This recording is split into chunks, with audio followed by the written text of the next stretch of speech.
Logan Plant here with Sam Claiborn, and we just learned that Donkey Kong Bananza is getting brand new paid DLC, and Sam, you've played it. I have. I got to play it courtesy of Nintendo, and it is a two-pronged DLC, and there's a lot to go over in it.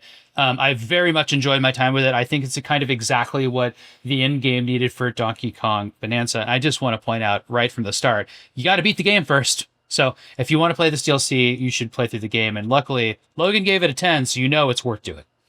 Yes, it's my game of the year, my favorite game of all time right now. I'm still playing it. I'm over 100 hours in, Sam, in my third playthrough. Well, so what's your banana count look like at that point?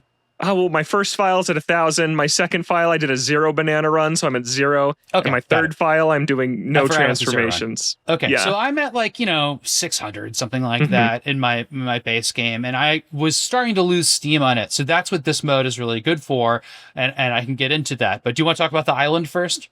Yeah, so the two prongs are DK Island and Emerald Rush, and as you mentioned, you need to beat the game, so this is kind of a bonus DLC post-game for Bonanza. Your preview's up now on IGN.com, and you kick it off talking about DK Island, which just sounds like an awesome nostalgic trip. Yeah, and so you kind of noticed, Donkey Kong's on an adventure in this game, so you don't have that kind of rooted, where is Donkey Kong's native island? Well, you do see it in the nostalgia area. What's it called? It's called Nostalgia Country. Nostalgia Country, yeah, great level, which is a 2D Donkey Kong Country throwback that it kind of comes out of nowhere in Bonanza. But this is an actual world, so it's I would call it a layer, but I don't think it is because it's just Donkey Kong's island, right? It's not like some kind of undersea area. But it is recreating, I think, what you first saw when you played Donkey Kong Country, which is that, cliff facade with Donkey Kong's face in it. There's a couple of nods to that world. There's a Donkey Kong treehouse. All the characters are just out and about by that treehouse. Diddy and Dixie and Cranky. And then Squawks makes a return. There's a pirate ship out in the bay. There's a DK Bongo's island. There's a lot to discover, and you can destroy it all because this is Bonanza after all. Awesome. So how do you kind of, I guess, treading lightly on spoilers, how do you get there? Like you mentioned in your preview, Void Kong is involved with this. What's up with DK Island? So it's interesting. So first of all, just the road to actually unlocking that is that it's announced to you by any of the elders when you go on that, because post game. You go on I'll try to keep spoilers to a minimum, I guess. Well, this is in-game content, so just be aware of that. You have to go back and talk to the elders, and they give you some kind of super hard quests in the post-game. While they give those to you, they tip you off that this is now available to take the elevator to. Is that what it's called? Elevator? Yeah, teleport. That's right. Teleport. Yeah, it's all the same. Elevator, I'm just thinking of all the eel yeah. puns that they use in the game. Anyway, so you use the eels to just get to this layer now. And when you do that, you also find out that Void Kong is there, and he's there to recruit you as a Void Co. employee. And that's the other mode. That's Emerald Rush. But you can just freely explore this island. Now, remember, at the end game, there's bananas to find in all the layers, Banandium gems. And then there's also still, you can still purchase them. And that's how you fill out your end ones, right? You still have to do like in Mario Odyssey, purchasing them in. So you can do that still, but they don't add Banandium gem puzzle things like that. It is the purpose of this island is exploration, nostalgia. And then there's also this big layered mode on it. Now that mode is also in other layers. You can unlock it for these other layers. It kind of transforms them into layers that can do this mode. It's not all of them, because some of those layers are like a transitional layer and stuff like that, right? But these kind of core layers have that. You also, interestingly, there's a little Easter egg where you can, in the race, if you're just playing through this game now after this update, that allows you to get this DLC. Apparently there's a hint at this in the race level, in the race layer. Really? So yeah, I thought that was interesting. Cool. So we'll have to all check that out and see what that is. Yeah, that's super cool. That's something I felt a little bit disappointed in the racing layer, which is where Diddy and Dixie show up, that they didn't go more all in with some of the old Kong stuff. So this seems like a really perfect addition. Yeah, exactly. And so, yeah. Cool. Well, let's talk about Emerald Rush, which we were talking about a bit before the show, and it sounds very complicated to explain. This is a new high score chasing mode where everything kind of changes in these layers. Yeah, so the first thing to know about this is that your skill set at this in this mode is taken away. And so what you're doing in this mode is you do a series of goal-based rounds in which the goals are based on collecting emeralds, which is a replacement for vanadium, almost as good in Void Kong's opinion.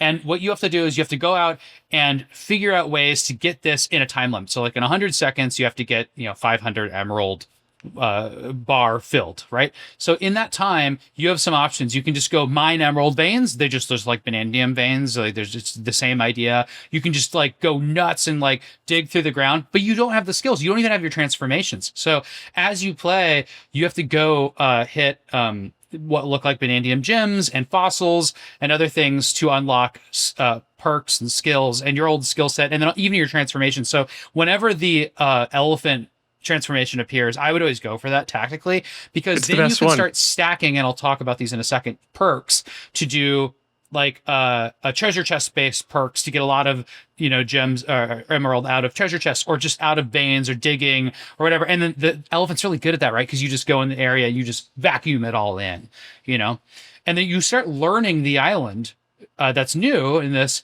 and you can know where sources of things are. And so that's really helpful. So when you go back to other islands, you actually know that area a lot better. And like, oh, I can just go like grind in this area. If I only have 10 seconds left, you can use immediate fast travels by map each round, 3 of them, to warp around. Or you can turn those into a barrel and just shoot at the thing, which is kind of more fun. Oh, cool. But you can immediately fast travel in this round. So you have to kind of tactically plan the round. You want me to get into that?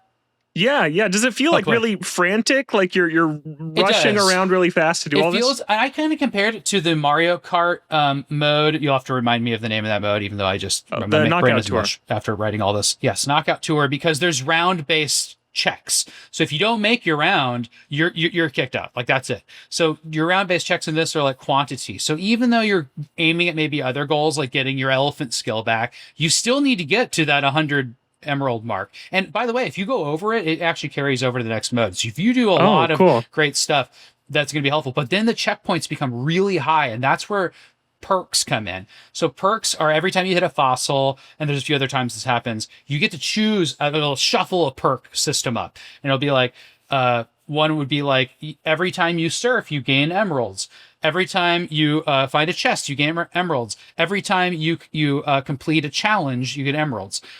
If you keep choosing the same ones, they start stacking. So by round 8, you're going to have it like a 10x or 100x multiplier, something insane on rote activity that in the beginning you should be aiming for. That's the only way you're going to beat these modes, because you have to plan them out like this island, it has a lot of veins, so I should go for that would be a tactic.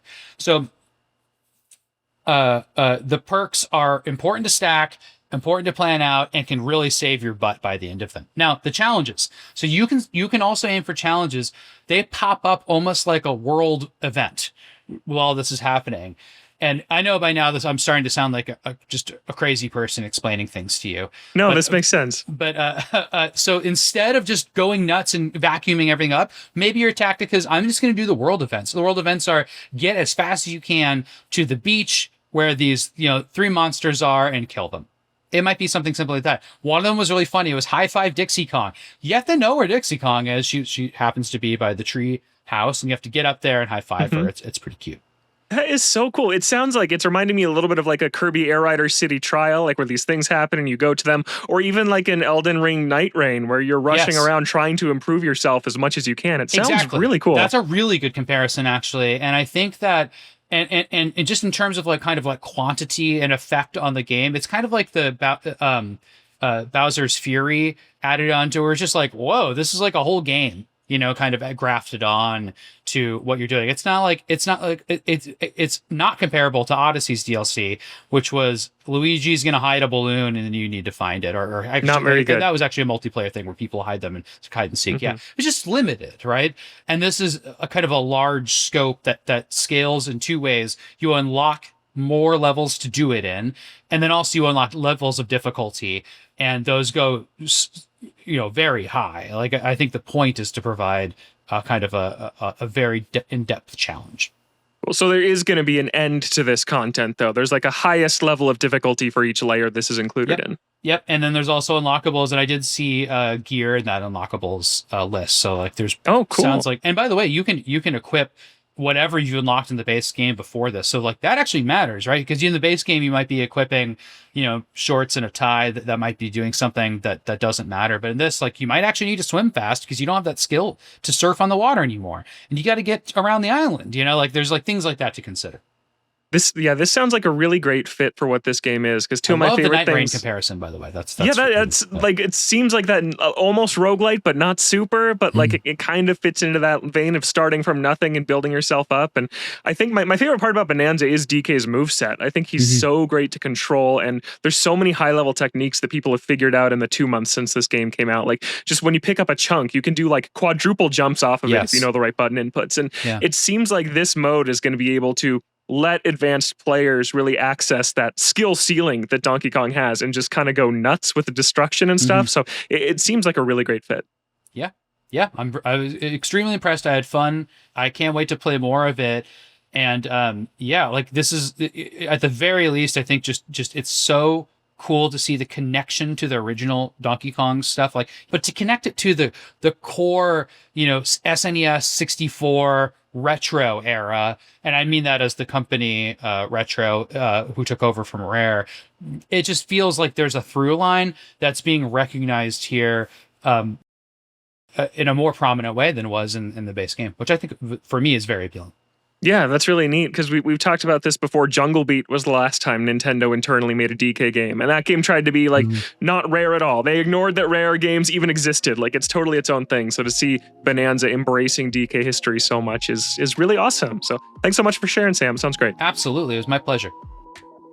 Thanks for watching this clip from Nintendo Voice Chat. Be sure to catch the full episode over at youtube.com/IGN Games. New episodes of NVC drop every Friday on IGN Games, IGN.com, and your favorite podcast platforms. With the Nintendo Switch 2 finally here, there is so much to dive into. We appreciate you tuning in, and don't forget, NVC is the only place you can get the thing.